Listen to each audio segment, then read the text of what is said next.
hablar con el ingeniero René Genaro Ortiz Durán. Él fue antes ministro de Energía y también fue secretario general de la Organización de Productores de Petróleo, exportadores de petróleo. Este asunto del Yasuní, don René, causó revuelo las declaraciones del ministro Santos, que en principio dijo que la consulta popular había dicho que, bueno, ganó en un promedio de 58-41, pero que en las zonas donde se está explotando el bloque 43, que son las provincias de Orellana y Sucumbíos, había ganado el no. Entonces se hizo ahí una confusión. Finalmente el ministro de Gobierno ha dicho que el régimen respeta el resultado electoral, y lo que ha dicho el ministro Santos es que en Orellana, ya lo acabamos de decir, ¿no? En Orellana, donde están los directamente afectados, ganó el no, pero ganó el sí, punto y final. El gobierno respeta eso. Yo quisiera un comentario, un análisis suyo, pues, don René. Buenos días. Hola, muy buenos días. Me complace mucho y de estar con ustedes y agradecer primero esa invitación y la oportunidad de saludar a su distinguida audiencia. Quiero comenzar señalando que definitivamente lo que nace mal va a terminar mal. Nació mal porque toda la estructura en la que se comprometieron la Corte Constitucional y su decisión de dar paso a la consulta, luego de 10 años de que esta consulta había sido planteada y que las condiciones habían cambiado notablemente en el bloque 43, donde están los campos petroleros del ITT, y a eso se suman el Consejo Nacional Electoral, que sin ningún escrutinio lanza la pregunta sin ver si es que está bien hecha, si está bien configurada, hasta gramaticalmente, por supuesto. Y luego, en tercer lugar, el punto que tiene que sobresalir sobre esto es el tema de quienes están viviendo ahí. Entonces, los resultados, claro, los resultados demuestran que hay una mayoría de la población de Ecuador que se pronunció por el sí y un número de 41-42% que se pronunció por el no.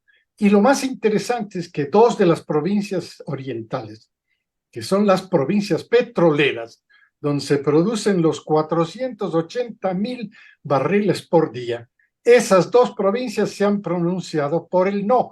Es decir, quieren que se continúen las operaciones petroleras, son los beneficiarios directos de estas operaciones. Sí, lo voy a explicar en algún momento, si usted me lo permite, pero digo, los resultados es para que unos festejen y otros padecen.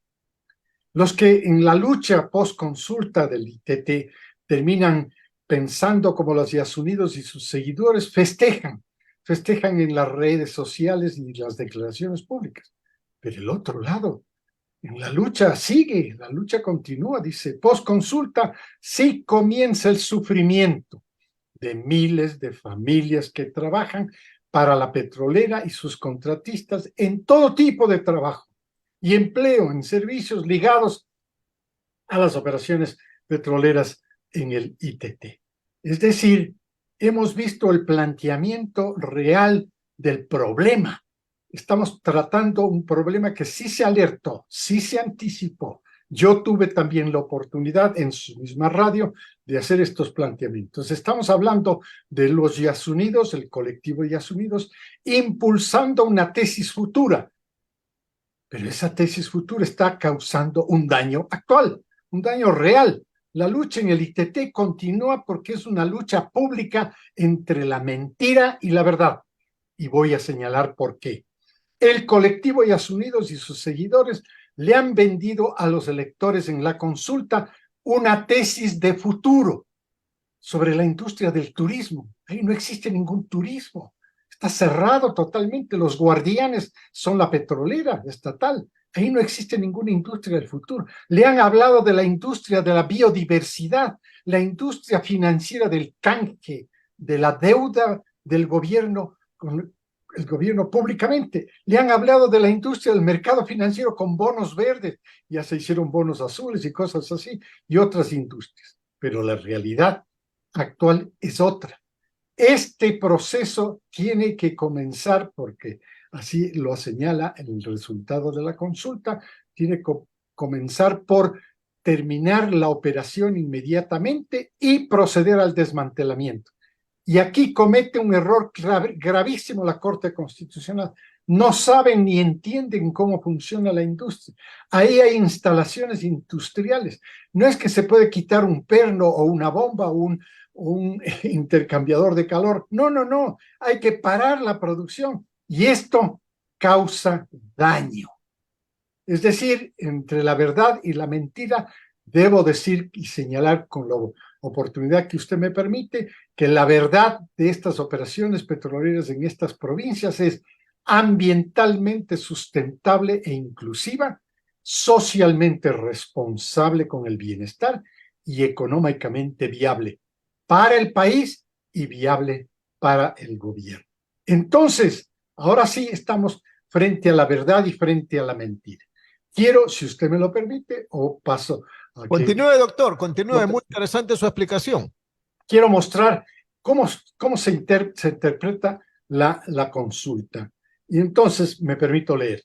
¿Está usted de acuerdo que el gobierno ecuatoriano mantenga el crudo del ITT, conocido como Bloque 43, indefinidamente, y subrayo, bajo el subsuelo?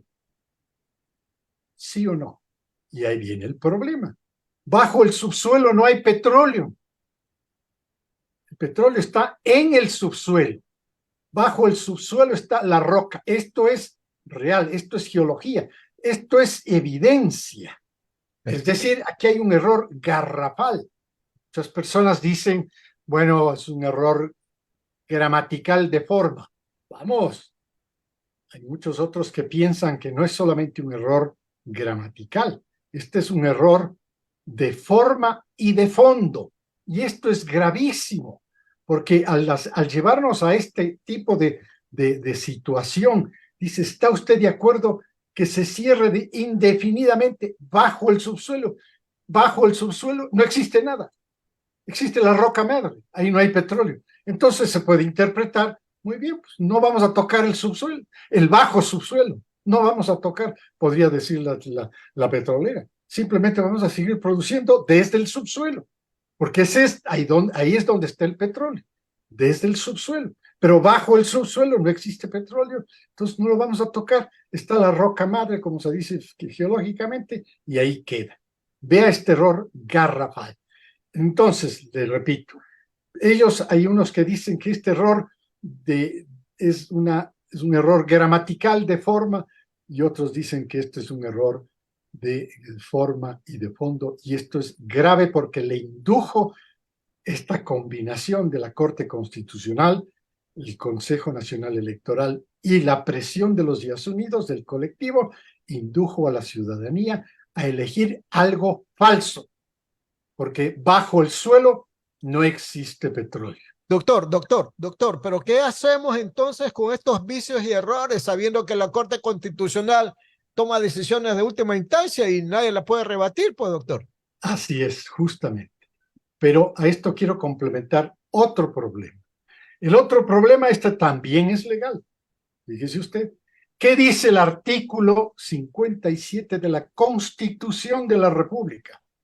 Numeral 7, comillas, se reconoce y garantiza a las comunas, comunidades, pueblos, nacionalidades indígenas, de conformidad con la Constitución, con los pactos, convenios internacionales, etcétera, los siguientes derechos colectivos. La consulta previa, libre y bien informada, dentro de un plazo razonable, sobre planes y programas de prospección y explotación. Ya está. La consulta se le garantiza a estas comunidades, a estos pueblos que están vecinos, a estos pueblos que van a sufrir el daño, que ya están sufriendo mentalmente. ¿Y ahora qué hago? ¿Dónde trabajo? ¿Quién me da el trabajo que me dan las petroleras? Porque estas tienen que cerrar. Pueden cerrar ahora, pueden cerrar después de un año, como dice la Corte Constitucional en su dictamen. No, ¿qué hago yo? Dice, son más de miles de familias. ¿Qué hago yo? No tengo trabajo, no voy a tener. ¿Quién me da ese trabajo? El colectivo Yasunidos me va a dar ese trabajo con este futuro de la industria del turismo, de la industria de la biotecnología, y etcétera, etcétera. No, no, no. Aquí hay un problema grave, que es la interpretación correcta de cuál es la comunidad que sufre el daño. Por eso yo comencé, con el permiso de ustedes y su distinguida audiencia, señalando que hay unos que están festejando y hay otros que ya están sufriendo. ¿Por qué? Porque la consulta es clarísima, es a ellos, a las comunidades, directamente, y ellos son los afectados. Y ellos votaron, termino con esto, votaron por el no. Doctor, ¿y qué va a pasar con esos perjudicados que votaron por el no y que se van a quedar sin trabajo? Muchos dicen que son miles de personas. Le propongo algo. ¿Qué tal Diga, si ellos van? ¿Qué tal si ellos van y plantean una demanda personal, no como miembros de la Corte Constitucional, personal a los miembros de la Corte Constitucional que decidieron esto? ¿Lo pueden demandar o no? Me he quedado bueno, sin trabajo, la pueden decir. acción de protección definitivamente es un derecho constitucional. Usted lo ha trazado perfecto. Yo no soy abogado, permítame simplemente señalar que usted lo ha trazado perfectamente el contenido del problema. Es un problema, porque esta comunidad va a sufrir el daño. El daño es, perdió su empleo. El daño es que ya no tiene ingresos. El daño es que sus familias ya no van a tener todo el apoyo de la petrolera. ¿Con qué? Con centros de educación, con centros de salud, con centros de bienestar. Ahí se hacen ferias, se han venido haciendo ferias. Esta actividad viene ahí desde hace más de 10 años trabajándose. Es que esto es un horror de interpretación que hizo la Corte o que no hizo la Corte Constitucional, simplemente lo pasó por alto o lo que sea, o la presión de los Días Unidos hizo que se vea que la pregunta de hace 10 años era válida para 10 años después. Todo este horror sufre la población directamente afectada de miles, miles de familias que trabajan para la industria. Por Las eso ocho, el no está bien justificado. Nuestra provincia, ya lo dicen ellos, ya lo dicen. Nosotros, de hecho, no vamos a permitir que los Yasunidos entren aquí. las 8 de la mañana, 47 minutos. Esta es Radio Atalaya y su programa Punto de Vista. Las preguntas continúan con nuestro compañero, el ingeniero Juan Carlos Sánchez Arosemena. Juan Carlos. Buenos Gracias. días, Juan Carlos. Mucho gusto saludarlo. Igualmente, ingeniero Ortiz, buenos días. Una vez que se ha tomado la decisión y que usted, popular, y que usted ha planteado este escenario, ¿podría usted, por favor, hacer una especie de cronograma de cómo se vendría todo este proceso de cierre de los pozos? Porque lo que se viene aparentemente es un proceso bastante largo, tedioso y en donde inclusive van a haber costos para el Estado. ¿Podría usted, por favor, hacernos ese recorrido en el tiempo de lo que se viene, ingeniero? Muchísimas gracias. Por supuesto, muy bien planteada su pregunta. Quiero comenzar señalando que ya están estimados los costos. Dice que sería entre 500 y 600 millones de dólares. Ajá. Vamos, esto es una enorme cantidad de dinero. Esa enorme cantidad de dinero no existe porque tiene que estar presupuestado. Es decir, tiene que haber una reforma presupuestaria. Tiene que posesionarse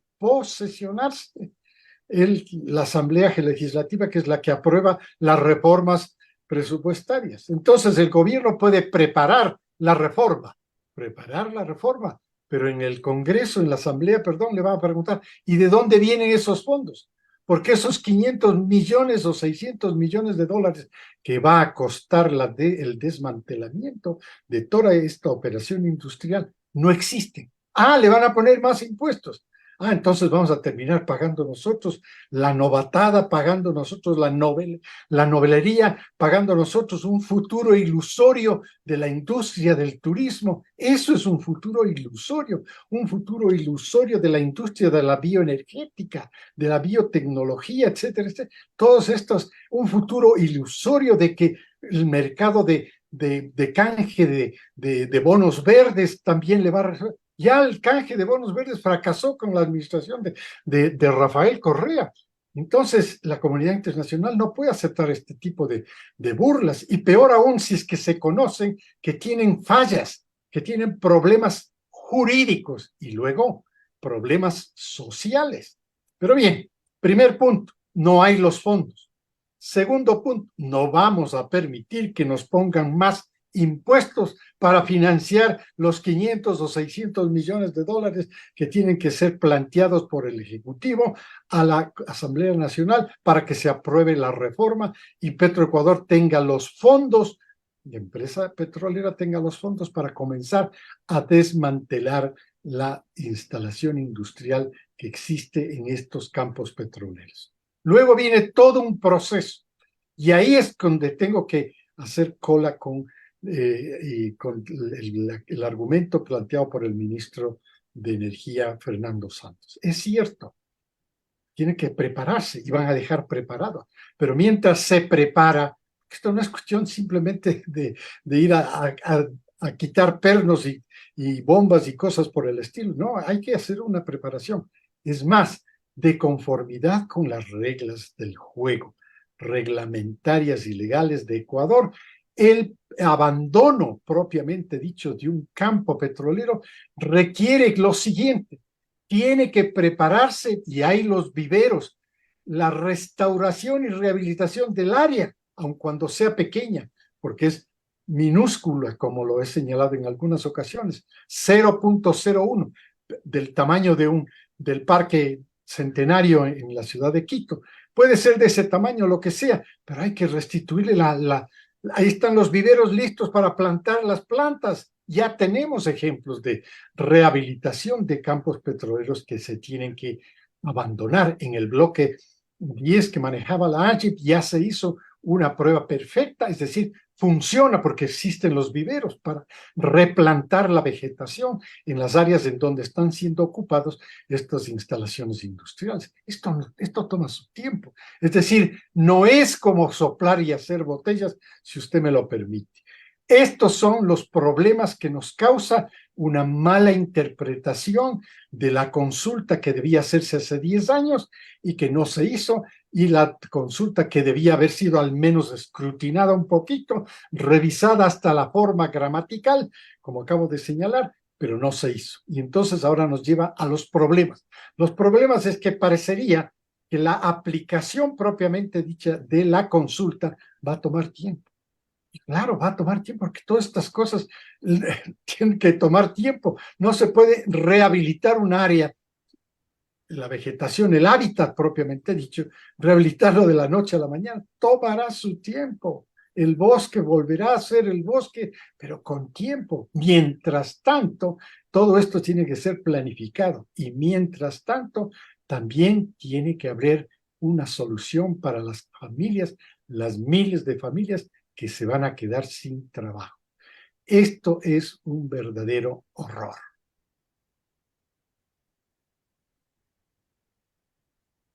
Ah, ya, Siga, siga. ya. Sí.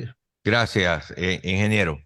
Eh, ingeniero Ortiz, he escuchado que el impacto de dejar de producir de este pozo, perdón, El bloque del 43. bloque 43, perdón, de Yasuní, va a significar aproximadamente menos de 1.500 millones de dólares en el presupuesto general del Estado, ¿no? Sí. Obviamente que recuperar ese dinero pues resulta prácticamente imposible, sobre todo en el corto plazo. Entonces, ahí es donde viene la preocupación que usted mencionaba del mayor número de impuestos, pero también habría que pensar entonces en recortes presupuestarios, pues achicar el Estado de alguna manera, porque si no, no queda otra, nos van a pasar la factura con impuestos a los A los ciudadanos. contribuyentes. Claro. Sí, tiene toda la razón. Es un muy buen planteamiento. Yo creo que también es la oportunidad para que el gobierno nacional haga un recorte del tamaño del Estado, del tamaño del gobierno. Esto es un pedido que viene de muchos años. Sí, el tamaño del gobierno es gigante. Entonces, ese tamaño también tiene que ser tomado en consideración entre los muchos ahorros que hay que hacer y para ver si sumando los ahorros, está bien la planteada la pregunta, sumando los ahorros que se pueden hacer de gastos también muchos superfluos que existen en la administración gubernamental, sumando todo esto, puede ser que salga un poquito de dinero para cubrir el desmantelamiento de las instalaciones industriales, pero todavía no sale el dinero para cubrir el déficit, y el déficit sí es algo mucho más grave.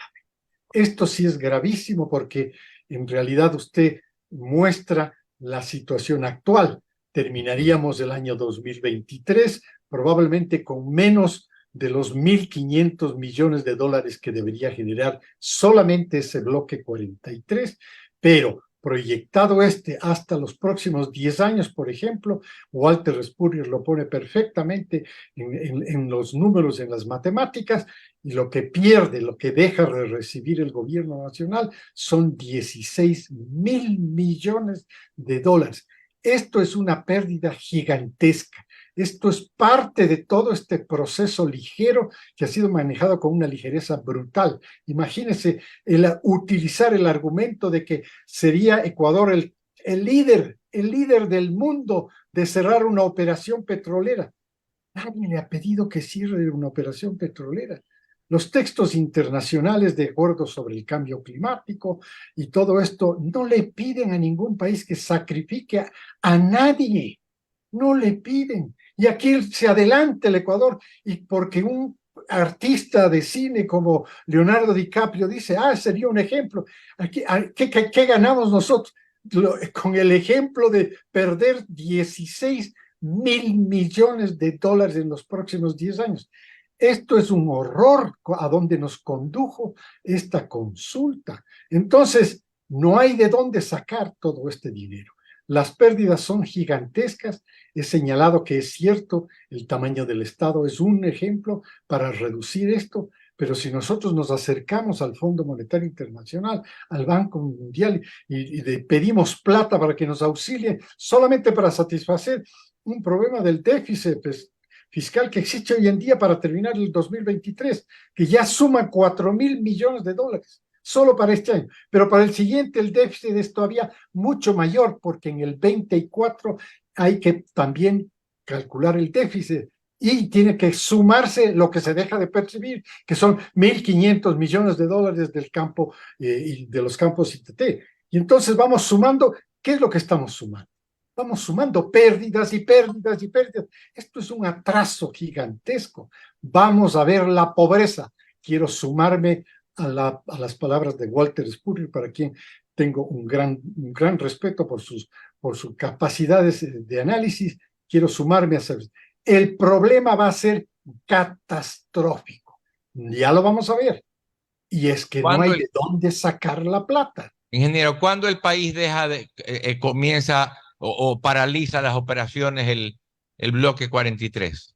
El bloque 43, en mi opinión, puedo estar equivocado, en mi opinión termina la producción el siguiente día en que el Consejo Nacional Electoral define que el sí ganó en la consulta, y que hay que parar la producción, hay que dejar indefinidamente, comillas, bajo el subsuelo, un error gigantesco, pero hay que parar la operación.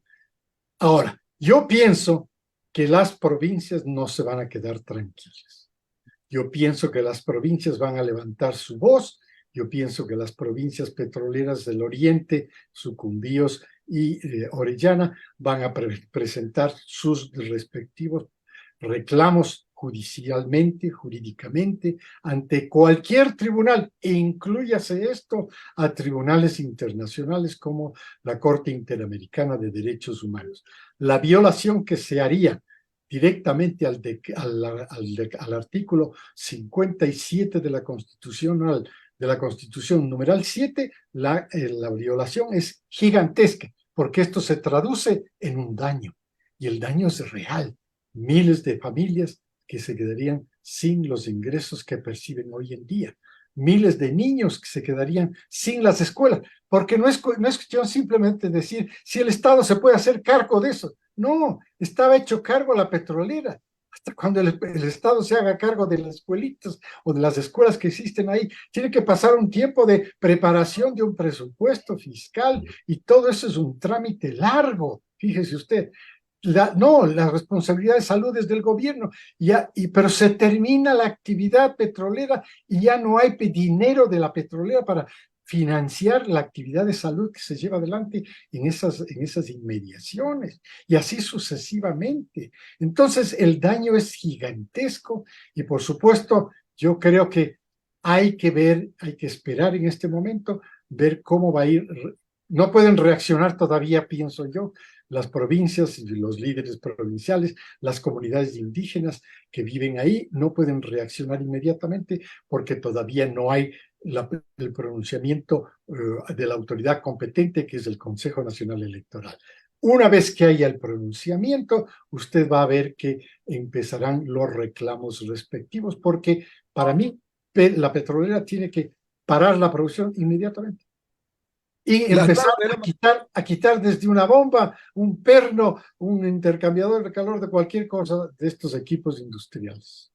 9 de la mañana, 1 minuto, 9 de la mañana, 1 minuto. Estamos en sintonía de Radio Atalaya y de su programa político Punto de Vista. Las preguntas a continuación para el doctor René Ortiz, de nuestro compañero Hugo Landívar Orellana. Adelante, Mucho Hugo. gusto, Hugo, muchos gustos. Buenos días. El gusto es mío, ingeniero Ortiz. Gracias al CIDE. A ver, usted acaba de nombrar el artículo 57, numeral 7 de la Constitución de la República del Ecuador. ¿Por qué razón, dígame usted cuál es su opinión personal para nuestros oyentes, por qué no se dijo esto cuando ya se sabía que pretendía la Corte Constitucional incluir esta pregunta dentro de estas elecciones? ¿Por qué no se lo dijo durante estos 10 años? La Corte Constitucional... durante estos 10 años, ingeniero, ¿por qué no se lo dijo antes? antes? Correcto. A la Corte le faltó hacer este tipo de consulta previa. Le faltó hacer este tipo de análisis. Claro, porque el Chocó Andino sí le hicieron bien en la provincia del Pichincha y acá no, pero ya es como que llorar sobre mojado, decirlo, bueno, decirlo ahora. Tiene razón. Muchas interpretaciones podrían ser estas: llorar sobre terreno mojado. Sí, pero digo yo, cuando estamos frente a una situación de daño tan grave como el que causaría esta interrupción de la producción, interrupción de los ingresos para satisfacer una cantidad de necesidades de la comunidad, ahí estamos tocando derechos humanos. Y aquí dice clarísimo el 57, si es que la Constitución le garantiza los siguientes derechos colectivos, ahí están los derechos. Y ellos van a reclamar y van a hacer un justo reclamo, porque evidentemente la compañía petrolera le va a decir: yo ya no tengo ingresos para poder satisfacer. Yo tenía estaba presupuestado seguir financiando la escuelita, seguir financiando el centro médico, seguir financiando las ferias de bienestar, de productos que ustedes hacen como comunidad. Ya no tenemos, la petrolera va a decir: ya no tengo presupuesto. Así como también le va a decir al gobierno, a los Yasunidos o a cualquiera, porque los Yasunidos han levantado su voz también y dicen: bueno, nosotros vamos a supervigilar el cumplimiento de esto. Muy bien, pues supervigilen ustedes, pero ustedes van a ver que el primer problema es que no hay dinero. Y si le van al gobierno central y le dice: la petrolera necesita dinero para comenzar el desmantelamiento, el gobierno central va a decir: si no hay dinero, yo no tengo que presupuestar. Pero si yo presupuesto una partida nueva, como es desmantelamiento de la operación del bloque 43, tengo que tener otra fuente que me diga cómo sustituyo esto. ¿Y cómo financio el desmantelamiento propiamente dicho? Aumento los impuestos, voy a pedir crédito, lo que sea. Ya crédito, nosotros creo que estamos hasta aquí con los créditos que tenemos que pagar. Ya en el 25 tenemos que pagar 7,000 millones de dólares que estaban renegociados, porque lo que hemos gozado de la renegociación del año 2020 es la gracia que nos dieron los acreedores nuestros. 5 años de gracia, ya se termina. El 25 empieza, 7,000 millones. El 26, 8,000 millones. El 27, 9,000 millones. ¿De dónde vamos a pagar? Es decir, le estamos ahogando al gobierno, claro que es el que es responsable de la deuda pública. Le estamos ahogando y retrasando a este país, a nuestro país, que estábamos bien, que estábamos caminando, porque el petróleo ha sido la fuente de ingresos y de desarrollo increíble que ha tenido el país durante los últimos 40 años de actividad petrolera. Ahora dicen los Yasunidos, no es que no se va a cerrar todo, sino solo el Yasuní. No, es que este es un mal ejemplo, porque este mal ejemplo está afectando directamente a una población, este mal ejemplo está afectando directamente a los beneficiarios. Permítame señalar que los beneficiarios, hay un fondo especial de las provincias amazónicas que cobran y que las compañías petroleras pagan $2 por barril producido. Esto es una enorme cantidad de dinero que va directamente a las provincias amazónicas. Aquí se van a perder más o menos 40 millones de dólares, porque esos $2 ya no van a haber para de estos 58,000 barriles por día. Y aparte de esos $2 que usted manifiesta, ingeniero, también se trata del desmontaje de la planta, pero el desmontaje de lo que está, de los fierros que están arriba, pero los que están abajo no se puede. Aparte, yo no creo que pueda volver a reforestarse ese lugar, o sea, no pienso eso. ¿Usted qué piensa acerca de eso? Sí, en efecto, sí hay cómo, porque es la capa vegetal la que propiamente Ok. recoge todo lo que son los viveros donde van a ser planteados. No vamos a llegar a las profundidades de 7,000, 8,000 pies de profundidad del subsuelo con la vegetación nuestra en la superficie. O sea, ya tenemos ejemplos de que la rehabilitación sí es posible. Igual esa parte de la maquinaria se queda allá abajo porque va a ser imposible sacarla, aparte de... Sí, puede ser que se queda abajo, simplemente se tapona y se quedan ahí abajo las bombas. Porque todos tienen bombas electrosumergibles y eso quiere decir que están ahí sumergidas a 7,000, 8,000 pies de profundidad. Gracias, ingeniero. Continuamos. Encantado. 9 de la mañana, 7 minutos. Continuamos el diálogo aquí en Radio Atalaya y su programa Punto de Vista con el doctor René Ortiz. Doctor, usted no teme que después de esta consulta, ¿verdad?, vengan otras para también hacer lo mismo, ya no en el bloque 43, puede ser en el bloque 31, en el 16, donde está el gas del Golfo, o también en el 67 y así consecutivamente, o también en algún momento, un planteamiento para prohibir la producción camaronera? Todo puede suceder. En realidad se crea un muy mal precedente, porque donde hay una operación encaminada, donde hay trabajadores, donde hay instalaciones industriales, no solamente petroleras, mineras, industriales de cualquier naturaleza, también de la industria, de la agroindustria, de la industria pesquera, etcétera, de la industria camaronera. Todas estas industrias están en pindingas porque están frente a cualquier propuesta, asimismo ligera, novelera, que decir a la industria camaronera está afectando esto y necesitamos que les suspendan las operaciones. No, se ha creado un precedente horrible, horrible. Es más, en este mismo momento se ha dado paso a la creación de una nueva zona en el Océano Pacífico, de la costa nuestra pacífica de Ecuador, que ya toca la amistad. A la amistad no hay cómo tocarla, porque ya es una zona protegida. Y vea usted, están llamando a un concurso internacional para la continuación de la operación del Campo Amistad y con participación privada, que es lo que es el propósito del gobierno nacional a través de la estatal petrolera. Y bueno, se tropieza con estos nuevos límites de la reserva marina. ya está dentro. O sea, la amistad ya está dentro de la Reserva Marina. No sé cómo se van a manejar estos. Y mañana puede haber cualquier otro reclamo, cualquier otra propuesta, asimismo novelera, contra la minería. Mire usted que si ya se produjo un problema similar, porque el candidato Yacu Pérez alentó toda esta antiminería metálica de escala industrial en Girón y lo ganó en Girón. Y después lo repitió otro alcalde, otro político en la ciudad de Cuenca. Y ahí no había minería, pero ganó también una consulta que no haya minería en el Cantón Cuenca. Si en el Cantón Cuenca no hay minería, pero vea usted a qué grado de insensatez que llegamos. Pero esto puede continuar y lo que esto genera, y no he tocado, y gracias por la oportunidad de tocar, es una inseguridad jurídica. Y esto es clave para atraer a la inversión. ¿A qué inversión? A toda la inversión, extranjera y nacional.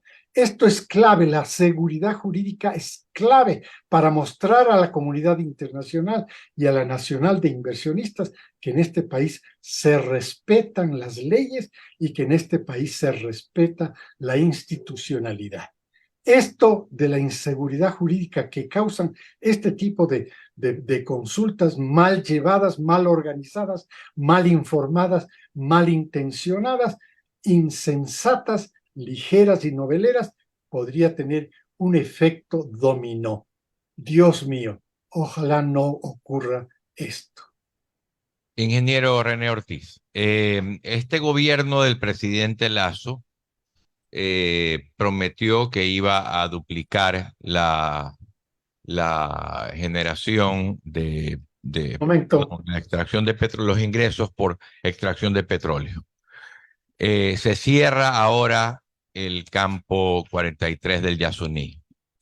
¿Qué se puede hacer para de alguna manera, por la vía de otros pozos petroleros que estén operando, poder de alguna manera, claro, subsanar o poder compensar esta pérdida con la extracción de actuales? Y no sé si es que, como ahora ya viene todo este tema de la economía verde y etcétera, si es que se puedan llamar a nuevos concursos a otras compañías petroleras para que se exploten otras áreas en el oriente ecuatoriano. Muy buena pregunta. Y muchísimas gracias por hacerla. Quiero que usted me permita y su distinguida audiencia se beneficie de un concepto. La industria del petróleo, la industria de la minería, son industrias de capital intensivo. Es decir, permítame, entre comillas, hay que meterle plata para sacarle plata. Eso es una industria de capital intensivo. Esa es la petrolera. Entonces, se necesita dinero. Es cierto que nosotros tenemos capacidad en los campos que están operados en este momento por compañías petroleras operadoras privadas internacionales y por Petroecuador, la gran mayoría de los campos. ¿Es cierto que podemos sacar mucho más petróleo de ahí? Sí, pero se necesita dinero. Lamentablemente en la administración del presidente Lasso se cometió un error gravísimo, el haber aceptado un error, el haber aceptado un engaño de algunas personas. Siempre estamos sujetos a personas que también noveleramente plantearon que se va a duplicar a 1 millón de barriles la producción de petróleo y después tuvieron que ir corrigiendo uno por uno las declaraciones que ellos hacían y cada vez en menor volumen, menor volumen hasta llegar a 670,000 barriles, que era el máximo que se podía alcanzar precisamente de esos análisis, de esas propuestas un poco ligeras. Yo las había visto anteriormente, había señalado que están equivocadas totalmente, no era posible alcanzar la duplicación hacia 1 millón de barriles, como señalaban las personas que fueron en autoridad en esos momentos. Bueno, ya se corrigió esto desde el punto de vista conceptual. Ahora viene el problema, que es cómo sustituimos los ingresos que va a dejar de generar el bloque 43 con aumento de la producción en los bloques que están y en los campos que están en producción. Sí es posible y se necesita dinero. Le voy a explicar cómo se puede conseguir esto. También es posible. es posible pasando la operación a manos privadas. Mm. A manos privadas con la supervisión de la estatal. Por ejemplo, Campo Sacha. El Campo Sacha es un campo que lamentablemente en estos momentos, con las capacidades financieras, con las capacidades tecnológicas de la estatal petrolera, no va a poder subir más arriba de donde ha llegado. Pero en manos privadas, de conformidad con los contratos que están vigentes, que se pueden hacer perfectamente extensivos también al Campo Sacha, Petroecuador podría contratar con un contrato de servicios específicos precisamente la operación conjunta, la operación coadministrada del Campo Sacha entre la compañía petrolera internacional y la compañía petrolera estatal. Y entre los dos llegar a aumentar 30,000 barriles, no los 58 del campo ITT, pero estoy hablando solamente de un campo. Y así sucesivamente se pueden hacer de los otros campos que Petroecuador no tendría la capacidad financiera y la capacidad tecnológica. Y no la tiene, ¿por qué? Porque el momento actual, todo lo que genera el Estado, todo lo que genera la producción petrolera privada y estatal, toda la toma el gobierno, toda. No le deja un centavo a la petrolera estatal y a las petroleras privadas. Y ahora después le toca pagar al gobierno, le toca financiar, pero el gobierno dice, financio después de que yo cumpla con mis propósitos sociales, porque también las necesidades sociales son inmensas. Es que Ecuador no es un país rico, la gente está equivocada. Somos un país que ha tenido la bendición de Dios de tener estos recursos, pero hay que administrarlos mejor. Y hay formas de administrarlos mejor. Sí, aquí está un ejemplo que acabo de dar con el Sacha con Sacha. Y se puede hacer otros ejemplos, como por ejemplo la refinería de Esmeraldas. La refinería de Esmeraldas está perfectamente ubicada y estructurada. Ya está, la temática ya está estructurada para que una empresa estatal, una empresa internacional pueda tomar la operación conjunta con la estatal y repotenciar totalmente la refinería de Esmeraldas para que produzca los combustibles que el Ecuador necesita y de norma Euro 5. Entonces daríamos un paso adicional. Pero esto hay que hacerlo con quien tenga la plata, que son los extranjeros, las empresas internacionales, y esto hay que hacerles con quienes tengan la tecnología. Y para eso hay que tener seguridad jurídica. Y para eso la seguridad jurídica también nos invita a hacer correcciones. Y como dice una parte de la presentación mía ante ustedes, los errores, esto es muy importante, ¿no? Los errores, quiero leerlo directamente, si usted me lo permite, ¿no? Esto dice, los errores en materia jurídica no son fuente de derecho. Vea usted. O sea, hay la posibilidad de corregir. Si es que hay la posibilidad de corregir, de enmendar, de mejorar, vamos a tener que hacerlo. Y las instituciones que cometieron los errores van a tener que remediar. Las 9 de la mañana, 17 minutos. La última pregunta con Hugo Fabricio Landívar Orellana. Hugo. Sí, muchas gracias, Alcides. Antes de eso, leer un comentario de José Omar Jiménez Mora al Facebook que dice: buen día con todos, quiero saber quién va a asumir los costos correspondientes por las multas que se tendrán que pagar por incumplimiento de contratos. Serán millones de dólares. Ahora que por una consulta fue local y otra nacional, se supone que por constitución este tipo de consultas debe ser local y no nacional, por ende anularía los Estados Unidos. Yo le contesto. Ese es precisamente... Correcto, siga por favor, ingeniero Ortiz. Vea usted, muchas gracias por la pregunta. Eso es precisamente lo que van a reclamar muchos. Esta consulta debía hacerse localmente, como igualmente se ha hecho de manera local, inclusive cantonal. El Chocó andino es cantonal. Solamente la gente de Quito pudo participar en la... Dígame una cosa, ingeniero, ¿qué consejo usted le daría? Perdón, estoy de acuerdo con lo que usted dice. Para mí la Corte Constitucional hizo un trabajo por un lado, hizo otro por otro lado y nadie dijo nada, ni la colectividad, ni el gobierno, ni nadie en su momento lo dijo. Ahora, ¿cuál es su opinión o cuál es su consejo al próximo gobierno que venga referente a estos temas? Estamos viendo que por un lado quieren retirar 2.500 millones de la Reserva Monetaria y por otro lado, con otras miras a repotenciar otra clase de dinero para que le entregue el Estado. ¿Cuál es su opinión o qué consejos le daría usted al próximo gobierno? Para mí sería un disparo al pie. En realidad serían ya dos disparos. El primero, este tema de que van a tomarse las reservas internacionales. Esto es un error. Están anticipando que jurídicamente pueden estar por encima de la ley. Esto es un horror.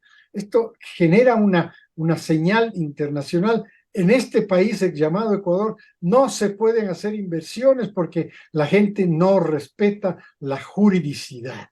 La gente no respeta las leyes, no respeta la institucionalidad. Esos fondos que están en las reservas internacionales no son fondos del gobierno. Esos fondos son nuestros depósitos. Esos fondos son los de los gobiernos del GATT. Esos fondos están ya distribuidos, pero guardados.